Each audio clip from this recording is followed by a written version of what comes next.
Bonjour à tous et bienvenue dans cette nouvelle vidéo et aujourd'hui je reviens sur Halo.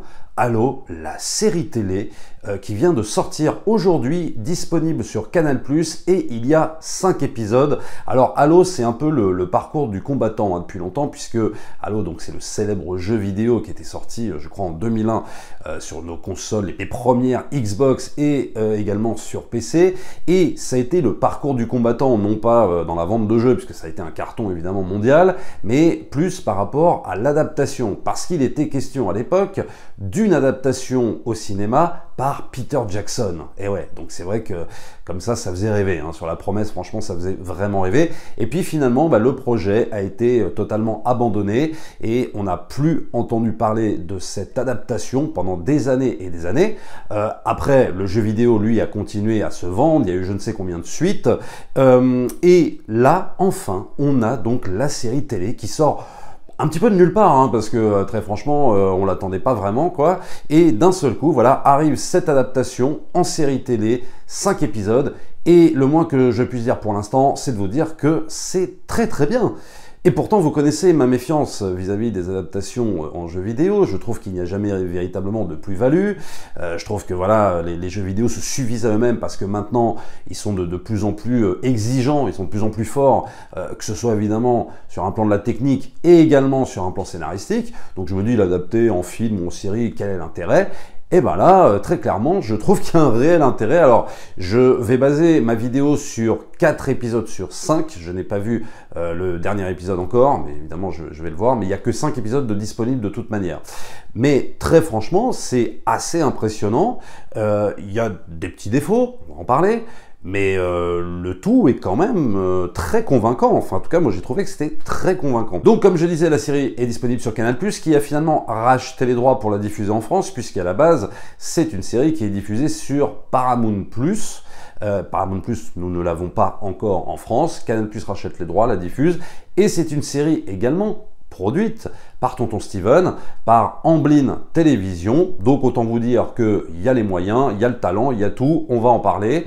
Déjà, on va parler du pitch, de quoi ça parle, Halo. 26e siècle, alors que l'humanité est empêtrée dans une guerre intergalactique contre une menace extraterrestre connue sous le nom d'Alliance, le docteur Halsey, une brillante scientifique, a créé les Spartans, des super soldats génétiquement et technologiquement améliorés pour booster les capacités physiques et mentales. John 117, le commandant d'une des unités, mène ses troupes vers le combat. Bon. Alors voilà, le pitch assez léger. Après, évidemment, c'est bien plus complexe que ça quand on rentre dans la série et tout de suite dès le premier épisode. Alors on peut dire que, très franchement, ça accroche tout de suite. Le premier épisode est extrêmement impressionnant sur un plan visuel.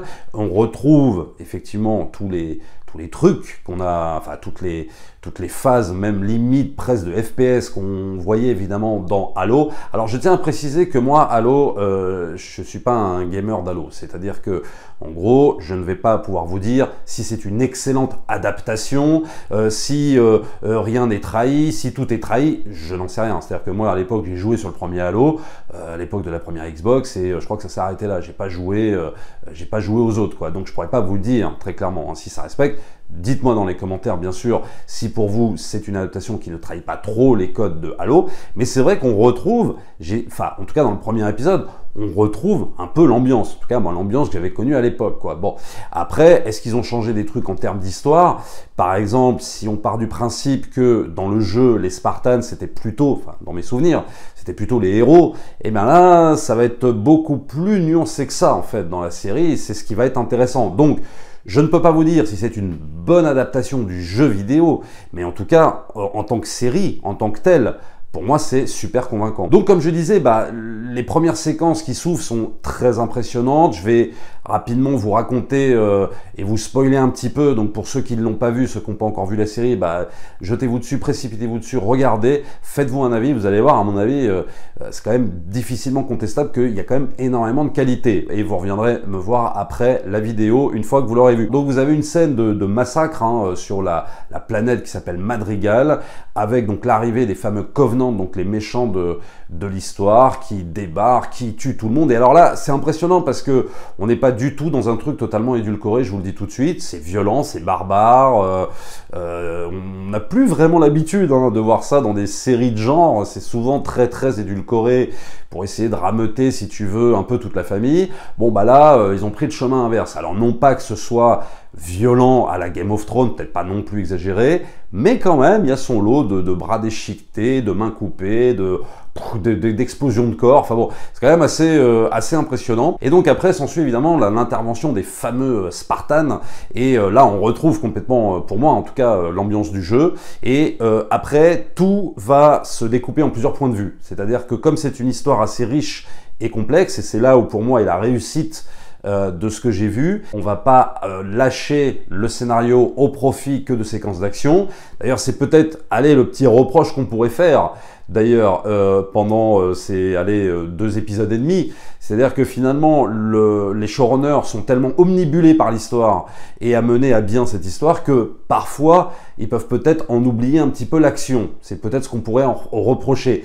Mais c'est pas gênant parce que l'histoire est tellement bien racontée et elle n'est pas compliquée, mais elle est bien racontée, elle est efficace, exploitation de personnages, elle fait le boulot, quoi, elle fait le taf, et donc du coup, tu t'ennuies pas. C'est-à-dire que c'est pas parce qu'il n'y a pas de scène d'action que d'un seul coup, les phases de parlotte, tu vas t'emmerder. Non, c'est tout le contraire en fait qui se produit, et c'est là où pour moi est la réussite, quoi. Donc on va partir sur un personnage principal, donc le Spartan principal, le fameux Jon, qui lui va découvrir une relique à bord du vaisseau des Covenants, et toute l'intrigue va partir de là en fait. C'est-à-dire qu'on va explorer son passé et on va faire un personnage central qui va se démarquer en fait des autres Spartans. Parce qu'il faut bien comprendre que dans cette série, on nous remet encore cette idée, et moi j'aime beaucoup cette idée, mais c'est vrai que ça commence un petit peu à être redondant, cette idée que finalement on obéit à une espèce de confédération comme ça, donc terrienne, qui s'appelle l'UNSC, sorte finalement de confédération quelque peu fascisante, quelque peu fasciste,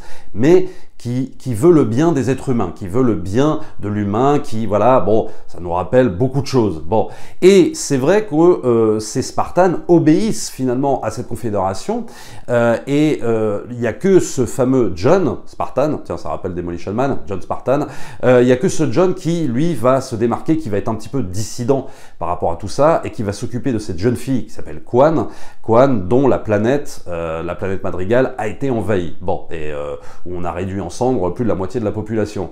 Et donc, tout va partir de là, et on va mettre ça en opposition, c'est ça qui va être très intéressant, avec une scientifique justement de cette fameuse confédération, qui elle a des ambitions autres juste que de diriger ces fameux Spartans, parce qu'en fait le but c'est qu'en plus, non seulement des Spartans, on en fait des soldats pour cette fameuse confédération, pour finalement coloniser des planètes, donc pas forcément pour le bien de l'être humain, mais c'est ce qu'ils vous font croire que c'est pour notre bien, mais elle a des ambitions bien plus fortes que ça. En fait, le but, ce serait de upgrader ces fameux Spartans pour en faire quelque chose d'encore plus puissant, c'est-à-dire d'effacer leur conscience, d'éviter qu'on se retrouve dans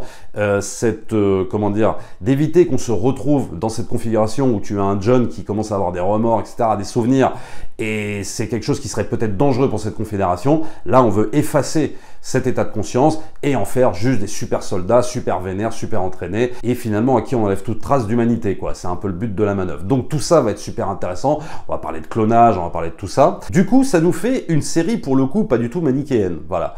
Et c'est ça que on pouvait craindre au départ quand on lance la série, d'avoir un truc un petit peu, voilà, un petit peu comme d'hab, quoi, un petit peu marvelien, quoi, voilà, très très manichéen, et en fait pas du tout, quoi.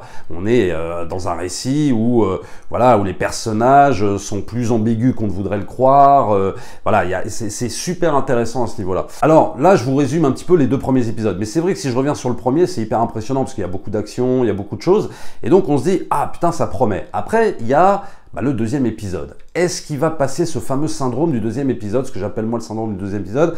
C'est-à-dire que dans ce genre de série un peu de SF, on a souvent un premier épisode extrêmement impressionnant sur la forme, hein, j'entends vraiment, et même sur le développement de l'intrigue, et puis parfois ça passe pas le cap du second. C'est-à-dire que le second, pour économiser peut-être un peu sur le budget, on ramène, si tu veux, une série à hauteur de dialogue un peu lourd, un peu ennuyeux, et puis on en oublie l'action du début, on n'a plus rien, etc. Et là, en fait, on se rend compte que cette série, elle franchit ce cap-là largement.